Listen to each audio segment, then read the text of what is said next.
안녕하세요. 박철호의 경매TV 박철호 대표입니다. 오늘은 그 부동산 경매란 어떤 것이며 또 그 경매 절차는 어떻게 진행되는지 좀 안내를 해드리고자 합니다. 이제 여러분들이 경매 책이나 이제 유튜브를 보게 되시면 이 부동산 경매에 대해서 이제 절차와 관련돼서 이제 법리적인 절차에 대해서 좀 어려운 용어라든지 이런 걸 많이 접하시게 됐을 텐데요.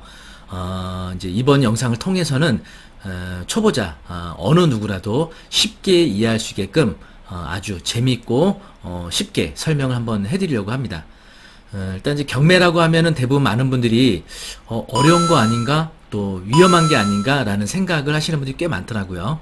그리고 또 이제 진행되는 거에 대해서 뭐 안에 사는 사람을 내보내는데 너무 어렵지 않나 또 무섭지 않나 라고 이렇게 생각들을 하고 계시더라고요. 제가 이 경매 절차에 대한 확실한 개념과 또 경매가 진행되는 자세한 절차들 이 영상을 통해서 자세하고 쉽게 안내해 드리도록 하겠습니다.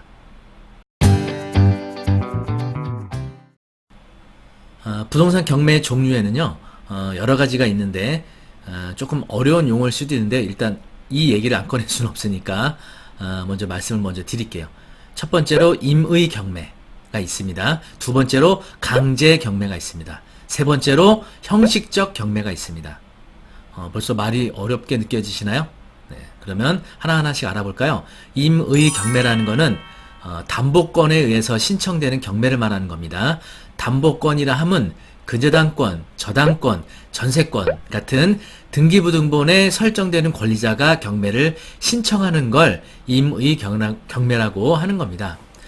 이 권리자들은 경매를 신청하기 위해서 어떤 소송 절차를 필요로 하지 않습니다. 그러니까 어쨌든 서로 간에 당사자 간에 약정된 사항이 이행되지 않으면 아주 신속하게 경매를 신청할 수 있는 거죠.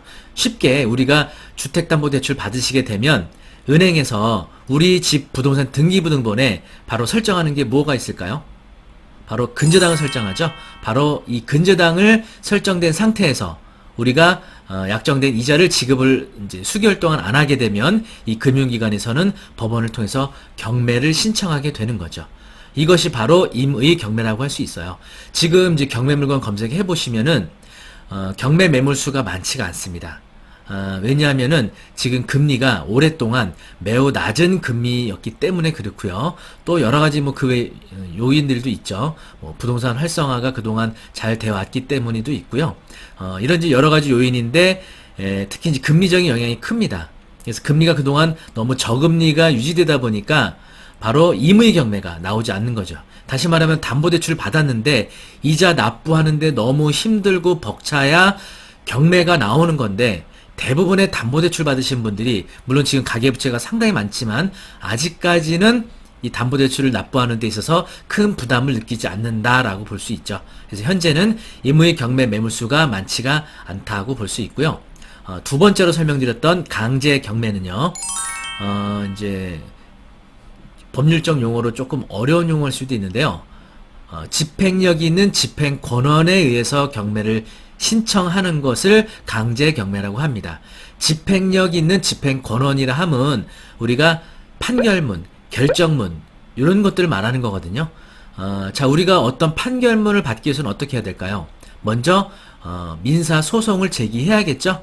보통 소송을 진행하게 되면 1년 정도 시간이 소요됩니다. 그 1년 정도의 시간을 거쳐서 소송을 하고 판결문을 받아야 이 집행력 있는 집행권원인 판결문으로 경매를 넣을 수 있거든요.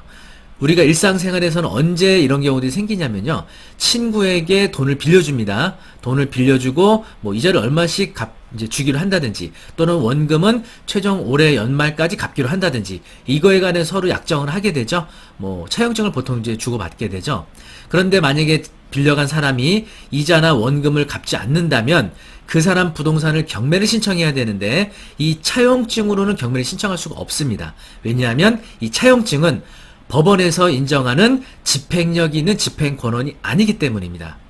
그래서 이런 식으로 근저당을 설정하지 않고 차용증을 통해서 돈을 빌려주신 분들은 법원에 별도의 대여금 소송을 해야 됩니다. 그래서 약 1년 정도의 시간에 걸쳐서 소송을 하고 그 후에 판결을 받게 되면 바로 집행력 있는 집행권을 받게 되고 이 판결문 가지고 그 돈 빌려간 사람의 부동산을 경매를 신청하는 거죠. 이것이 바로 강제 경매라고 부르고 있습니다. 그 외에도요, 뭐 임차인이 이제 집에 살고 있는데 만기가 지나도록 집주인이 보증금을 돌려주지 않게 되죠.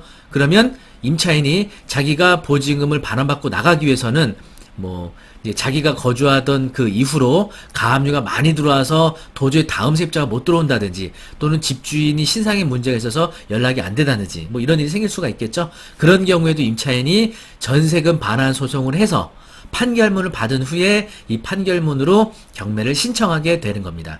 이런 것들도 역시 강제 경매가 되는 것들이죠. 그래서 강제 경매 사건들 보시면요, 대부분 경매 신청 채권자가 개인이거나 뭐 어떤 이제 사업자 대출 또는 신용 대출을 해준 금융기관들이 있습니다. 이렇게.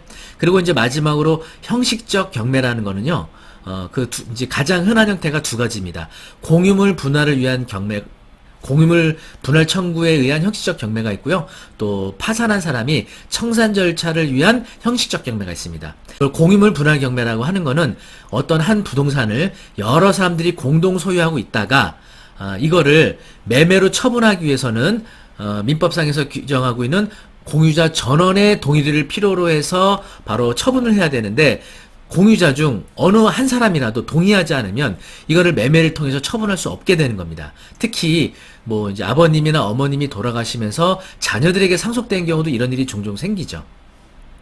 예를 들어서 뭐 오남매인데 그 중에 사남매는 다 동의를 했는데 한 사람이 팔기를 거부한다 하면 매매로는 처분할 수 없는 거죠.